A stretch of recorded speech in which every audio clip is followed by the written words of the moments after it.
In this video, we're going to talk about series circuits, how to wire them in our lab, and what measurements we're going to take and what measurements they're going to show. So in our board on here we have a 60 watt, 100 watt, 150 watt bulb. I got just a simple series circuit wiring diagram here.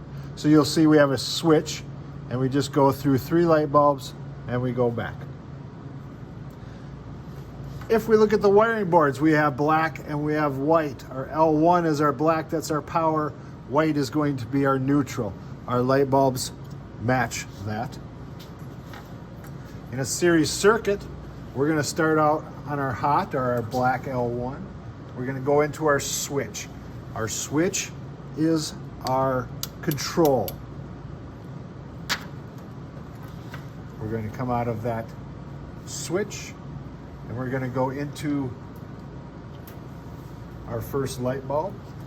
And if we look at our wiring diagram, basically that wire goes straight through every bulb. So that means on the outlet of that bulb, I have to come out and I have to go into the inlet of the next bulb down. And I'm going to repeat that with the second bulb. On my outlet, I go into the inlet of the 150 watt bulb. And then finally, we need to get back home.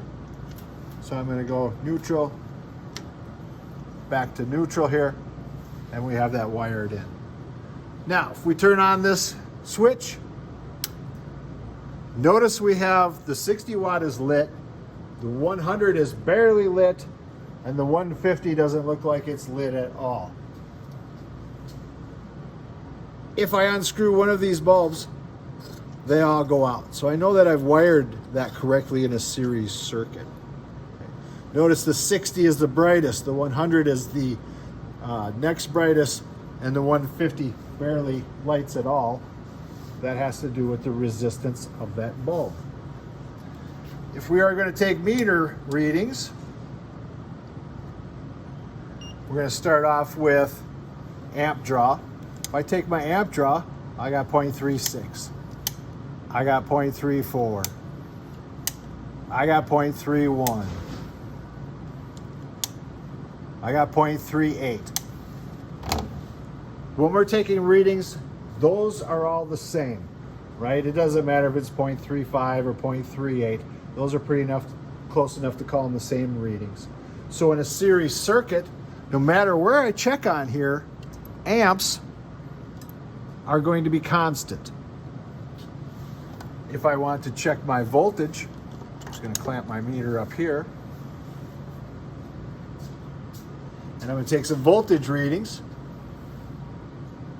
My 60 watt bulb, 77 volts.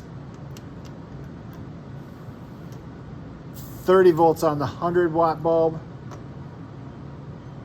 and 12 volts on that 150 watt bulb. If we add those all up, they should come very close to that 121 volts.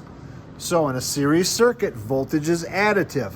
We would add the voltage up of every reading on those bulbs, should give us what we come up with for incoming voltage. Amp draw is going to be the same throughout. So that's how you wire a series circuit. Those are the measurements you're going to get from a series circuit.